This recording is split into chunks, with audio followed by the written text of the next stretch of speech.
On June 19, 2011, Peter Lindbergh was staring at a sonar screen aboard a research vessel in the northern Baltic Sea when a shape appeared that made him stop breathing. He ran the scan again. The same image. He adjusted the frequency. The same result.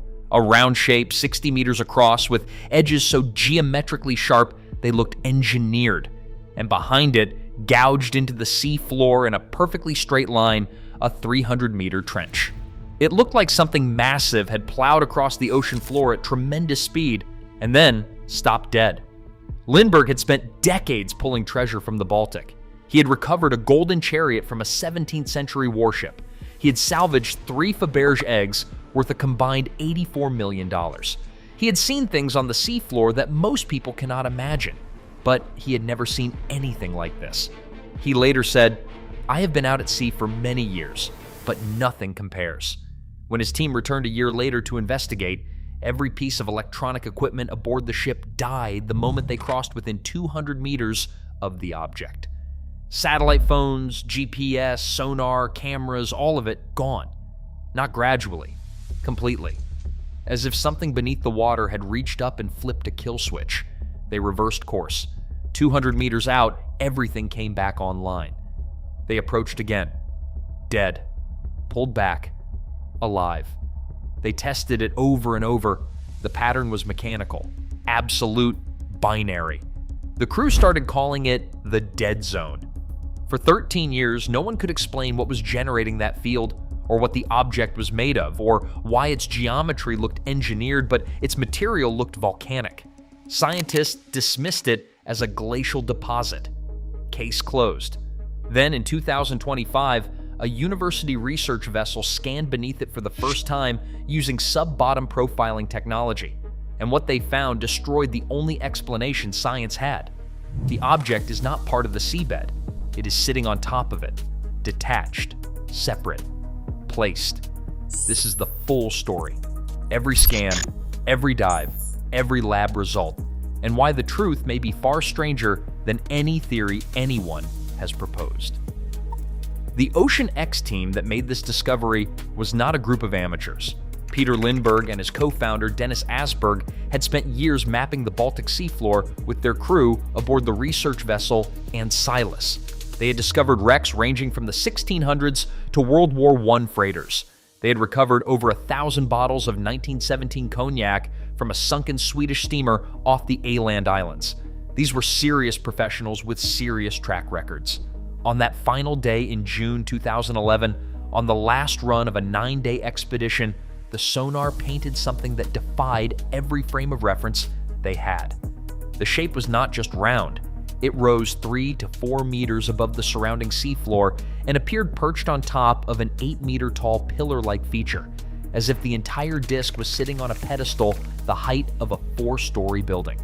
Dennis Asberg recalled the moment. It was something huge, almost 3,000 square meters, unlike any natural formation. That image would go viral. It would be compared to the Millennium Falcon from Star Wars. It would be called a crashed UFO, a relic of Atlantis, a Nazi secret weapon. Lindbergh tried to keep expectations in check. He told reporters it is not obviously an alien spacecraft, but he also refused to rule anything out, saying if it was constructed, it must have been built tens of thousands of years ago before the Ice Age.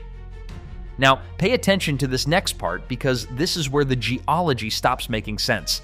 The Baltic seafloor is one of the most dynamic sedimentary environments on the planet. Currents shift sand constantly. The ocean bottom reshapes itself over and over across centuries. Anything left on that bed, fishing nets, anchors, even entire ship hulls, gets buried or erased within a relatively short geological window. The ocean eats them, slowly, patiently, completely.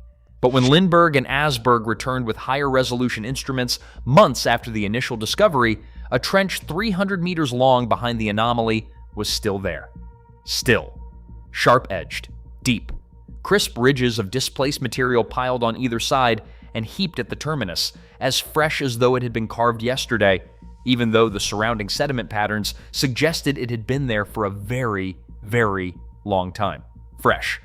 Stockholm University geologist Volker Bruckert reviewed the sonar data and noted that the Gulf of Bothnia sits on the Fennoscandian Shield, one of the most stable continental crusts on Earth.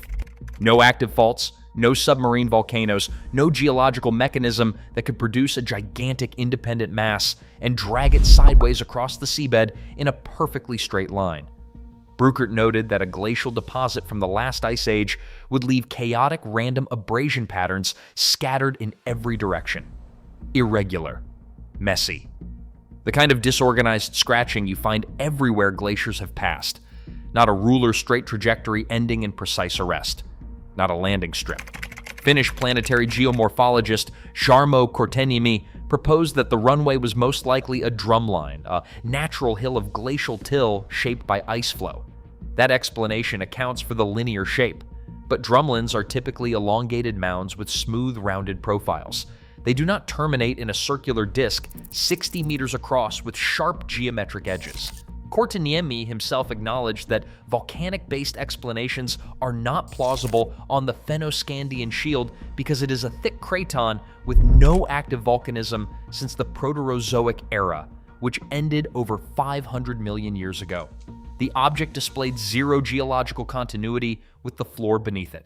And if the ocean had been actively trying to erase that trench for what appeared to be centuries or longer and had failed, then whatever sat at the end of it possessed a material density that defied the crushing weight of deep time itself.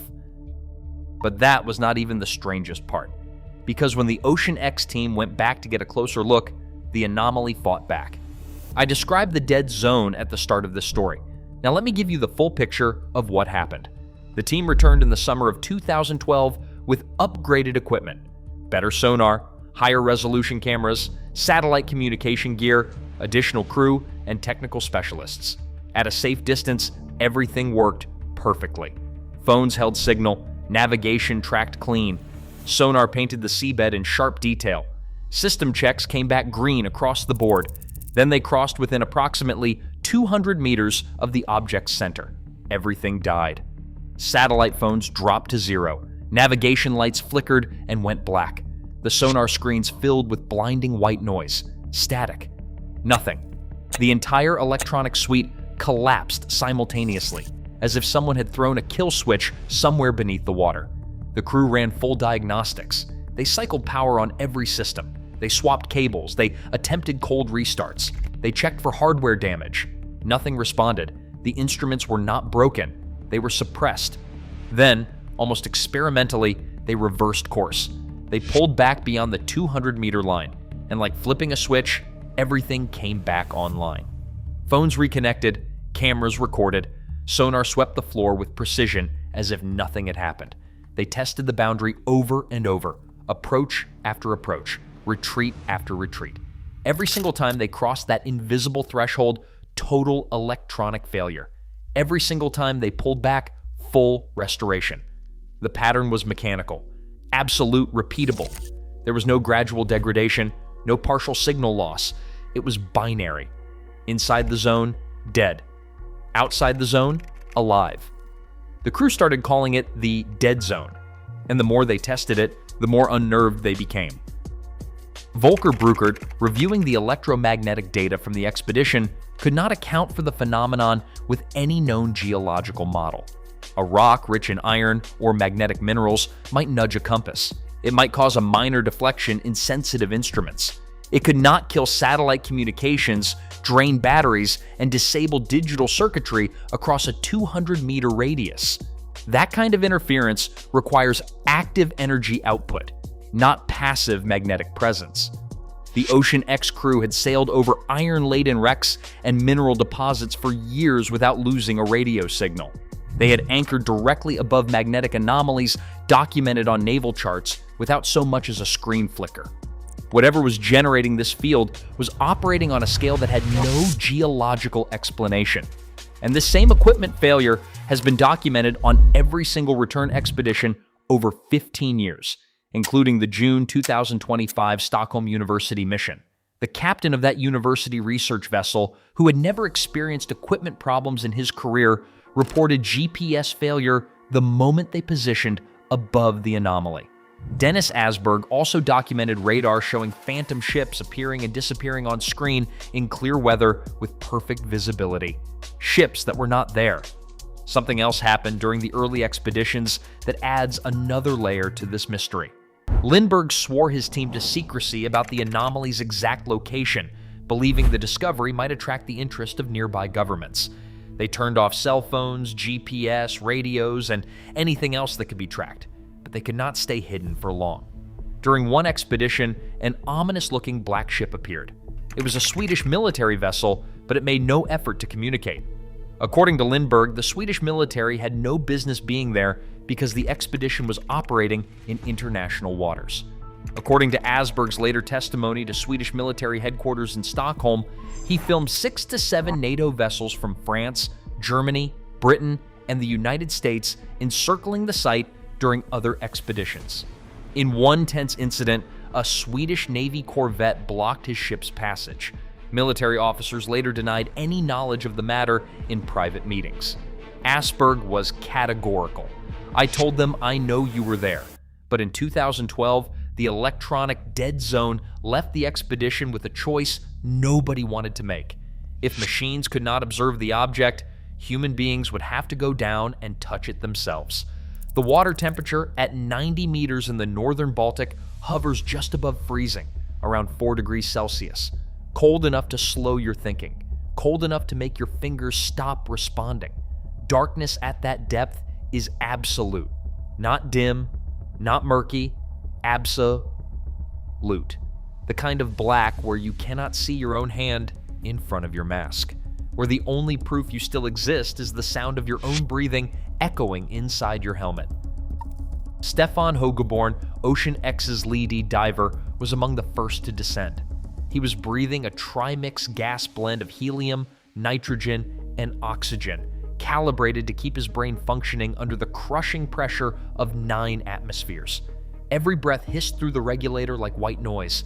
Every exhale sent a stream of bubbles spiraling upward into nothing. The cold seeped through his dry suit within minutes. At this depth, a diver's margin for error is measured in seconds, not minutes. First, they sent the remotely operated vehicle. The remotely operated vehicle carried powerful floodlights, the only hope of cutting through the sediment-saturated water. But light died fast down there, faster than anyone expected. Fine particulate matter, microscopic grains of sand, and organic debris hung in permanent suspension like fog that never lifts, turning every beam into a milky, diffused glow that illuminated almost nothing. Visibility collapsed to roughly 1 square meter. The crew above watched the feed in tense silence. The robot crept forward through the blackness, transmitting grainy footage frame by frame to the control screens. Every meter of progress revealed another meter of void ahead. There was no sense of scale down there, no reference points, just black water and the faint edge of the floodlight beam dissolving into nothing. When the vehicle's mechanical arm extended and gripped a protrusion on the surface, the pressure sensors returned a hardness reading that made the operators above go quiet, far beyond ordinary sedimentary rock. The material did not crumble, did not flake, did not yield, but there was something else the sonar had picked up that made the situation even more complex.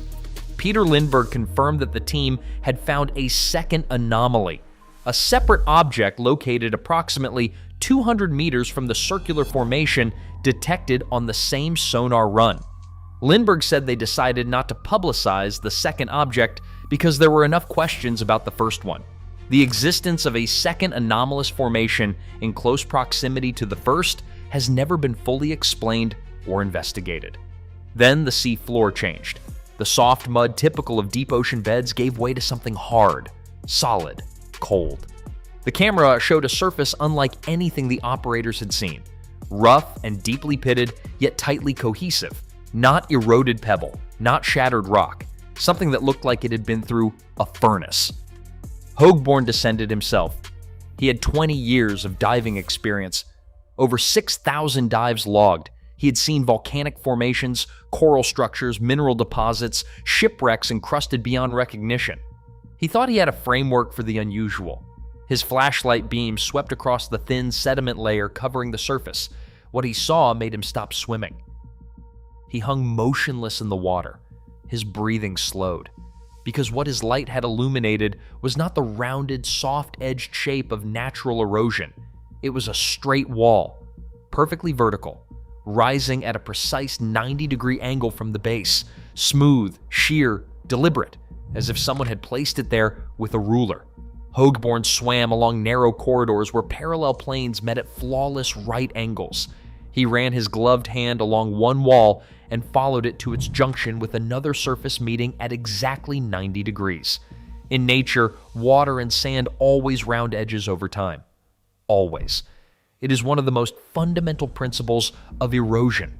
No ocean current on Earth can carve a right angle into stone and preserve it for thousands of years while the surrounding seabed erodes and reshapes itself constantly. Nature does not do this. It does not know how, yet here it was under his hands, under his flashlight at the bottom of the Baltic Sea.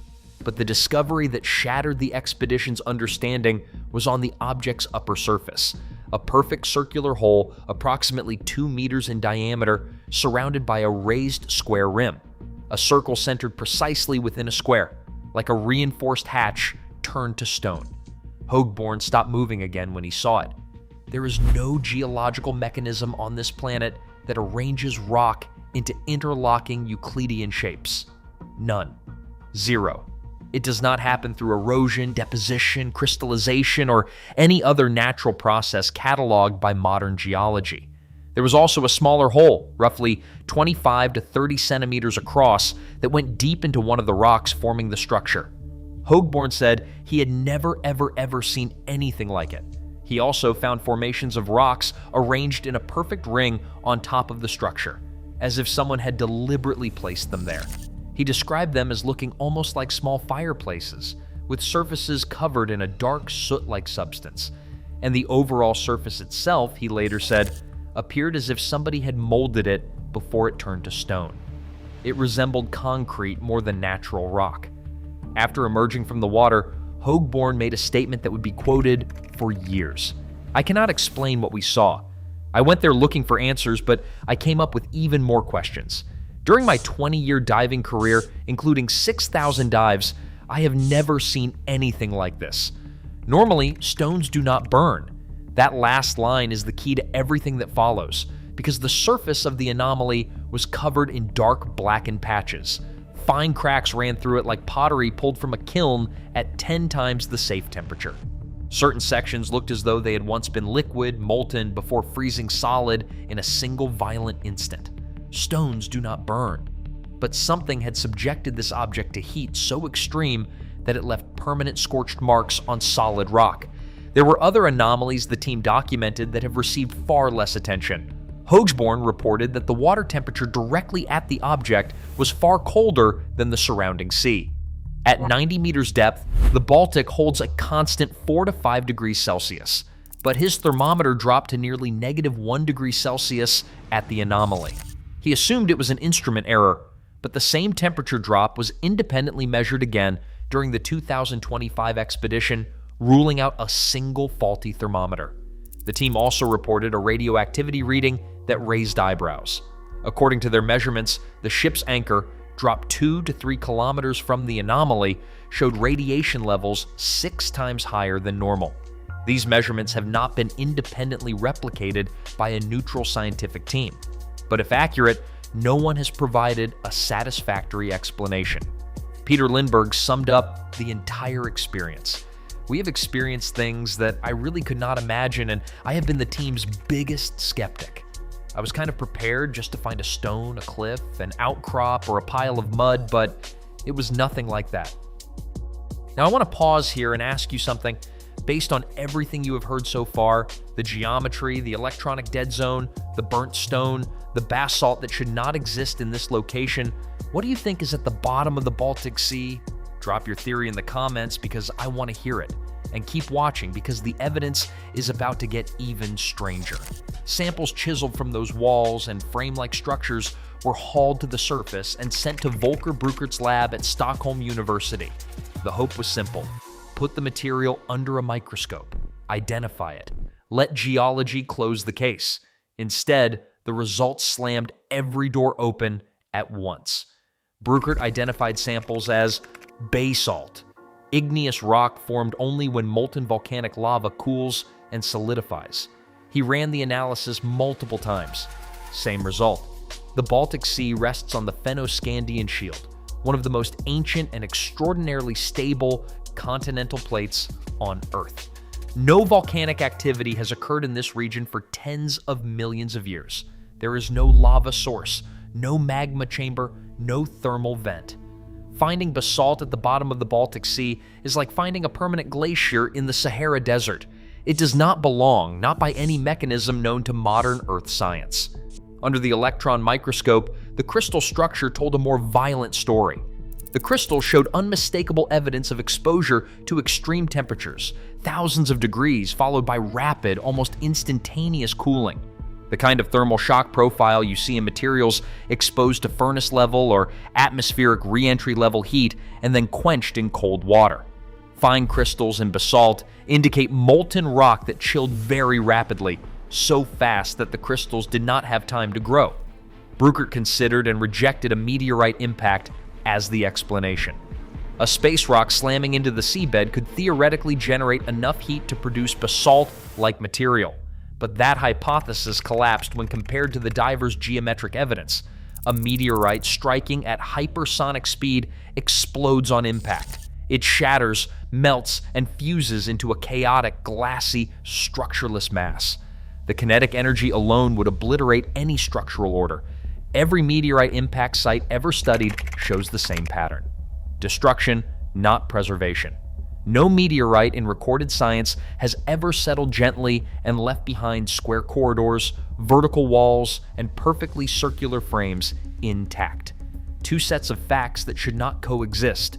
The material, scorched basalt, screams wild, uncontrolled heat, natural volcanic fury, but the shape, right angles, corridors, hatches, and frames, screams engineering. Deliberate, intentional design.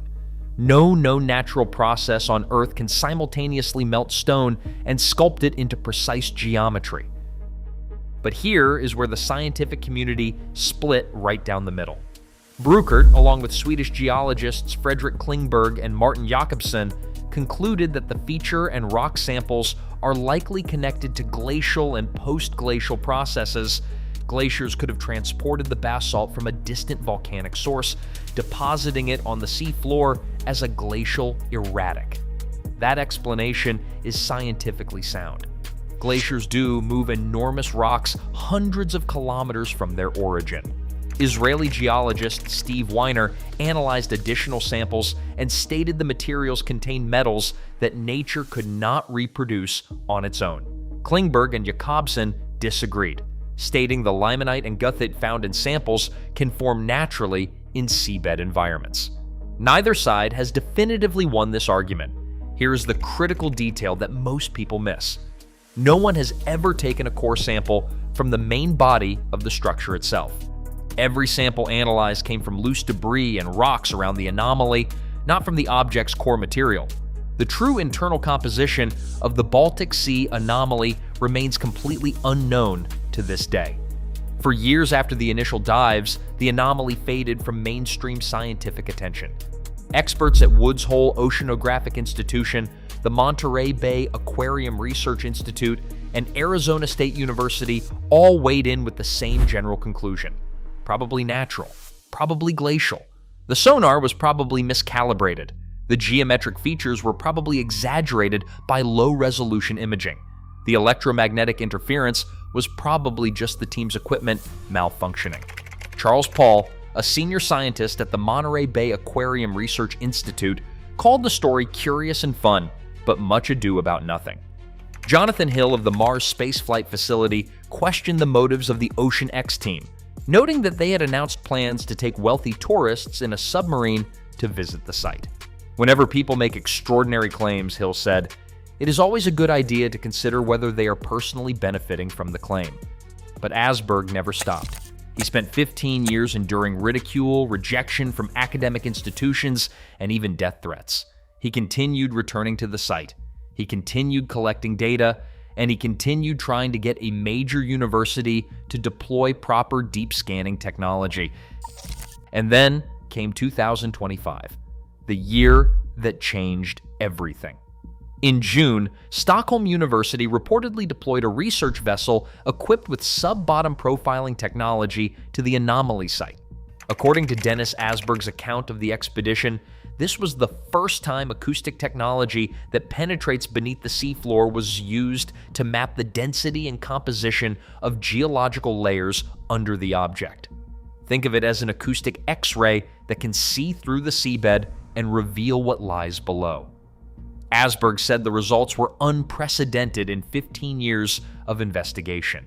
The sub-bottom profile reportedly revealed that the anomaly sits on top of the seabed, completely separated from the geological layers beneath it. There is a clear gap.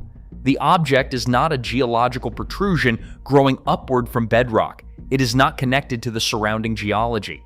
It is resting on the surface, as if it were placed there, or as if it arrived from somewhere else. The key observation is that the feature appears detached from the layers beneath it. This data has not yet been published in a peer-reviewed scientific journal. We are relying on Asberg's account and the expedition records he shared publicly. If confirmed through peer review, this would be the single most important piece of data collected since the anomaly was first discovered. The primary scientific explanation that the anomaly is a glacial deposit or a drumline formed by ice sheet movement assumes the object is a natural outgrowth of the seafloor geology. Drumlins are, by definition, landforms created by and connected to glacial geological processes. They are part of the ground. They do not sit detached on top of it. If the object is detached from the geology beneath it, the drumlin hypothesis collapses. Let that sink in. For 15 years, the most common dismissal of the Baltic Sea anomaly was that it is just a glacial deposit. A rock shaped by ice, part of the ground. And now the latest scanning data suggests it is not part of the ground at all. It is sitting on top of it, detached, separate. Tell me in the comments, does that change your mind about what this could be? Multi-beam sonar used alongside the sub-bottom profiler confirmed the object's geometry from new angles. The disc shape held, the elevated rim held, the fractured plates arranged in patterns held, and once again, Stockholm University's own equipment failed during the mapping. The research vessel's GPS shut down the moment they positioned directly above the anomaly. This independently confirms 15 years of identical reports from completely different teams and equipment. Dennis Asberg also reported something new from recent dives. Cameras captured a hole approximately 2 meters in diameter from which a milky substance or cloud of sediment was rhythmically flowing in and out, as if something inside the structure was cycling, moving, breathing. Temperature probes registered sharp drops of up to 7 degrees Celsius compared with surrounding water directly above the object. At 90 meters depth, Baltic water maintains a constant 4 to 5 degrees. The readings near the anomaly approached 0. That is not physically normal for that depth and location. Now let me put all of this into a context that reframes the entire conversation. The Baltic Sea is one of the youngest seas on Earth, formed roughly 8,500 years ago when melting glaciers from the last ice age flooded what had previously been dry land, freshwater lakes, and open tundra. For tens of thousands of years before the flood, humans walked across that landscape. They hunted reindeer across plains that stretched from modern Germany to Finland. We know this because in 2024, just 1 year before the sub-bottom profiling breakthrough, archaeologists published peer-reviewed evidence in the Proceedings of the National Academy of Sciences proving that humans built a kilometer-long stone megastructure in the Bay of Mecklenburg in the Baltic Sea region over 10,000 years ago. They called it the Blinkerwall, a continuous wall made from over 1,500 granite blocks connected to nearly 300 massive boulders stretching nearly a kilometer, built to funnel migrating reindeer herds toward a lakeside ambush point. The wall was discovered entirely by accident. In 2021, a marine geologist named Jacob Geerson from the Leibniz Institute for Baltic Sea Research was teaching a field course and running sonar over the bay when he noticed something strange, a line of stones that meandered through his map in a way that did not look natural. He brought the data to archaeologists. Their reaction was immediate. You may have found something very significant. Underwater archaeological divers confirmed that the wall was made of smaller stones deliberately collected and placed to connect larger glacial boulders. Stones too heavy for prehistoric humans to move. The arrangement was too regular, too linear, too purposeful to be natural. Berit Eriksson, a prehistoric archaeologist at the University of Kiel, said if you build a structure like that, you are someone who knows the entire area extremely well. You are not just moving around an unknown landscape. You do not just hope you can find a reindeer that day. You plan. You know where the reindeer will come next year. The Blinkerwall was constructed on dry land by Paleolithic hunter-gatherers when the total population of all of Northern Europe was likely below 5,000 people. It was then swallowed by the rising Baltic Sea around 8,500 years ago. It sat undetected beneath the waves for over 8 millennia until modern hydroacoustic imaging revealed it. Let that sink in.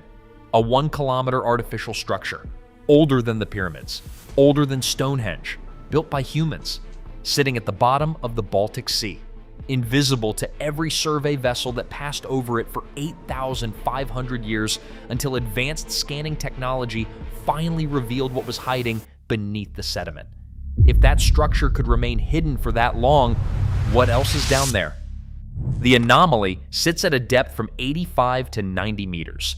When sea levels were 120 meters lower during the peak of the last ice age, roughly 15,000 years ago, that location was not underwater.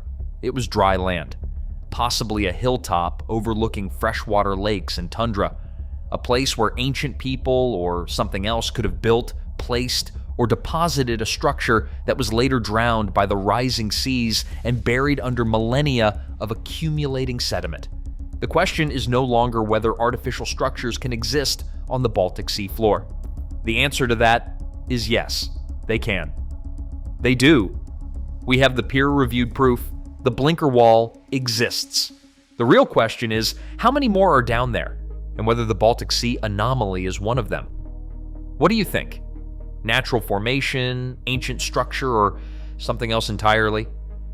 Leave your answer in the comments. I read every single one.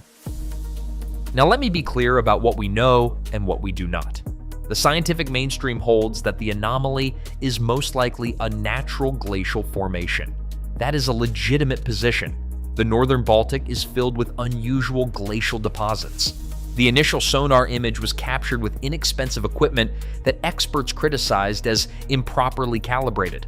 But the 2025 sub-bottom profiling data adds a dimension that glacial explanations struggle with. The electromagnetic dead zone remains unexplained.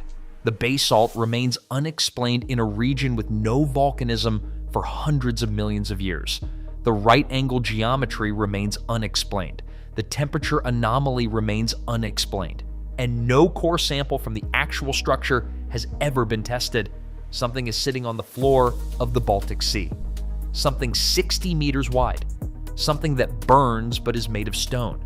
Something surrounded by a field that kills every electronic device humans point at it. Something that, according to the latest scans, does not belong to the geology beneath it. Every survey vessel that has ever crossed an unusual rock formation on the seabed may have been sailing directly over the remains of something we were never trained to recognize. We have been searching for gleaming metal and obvious architecture, but perhaps what remains of the world before the flood is charred, mineralized, turned to stone by time and heat, cataloged as geology, filed away and forgotten.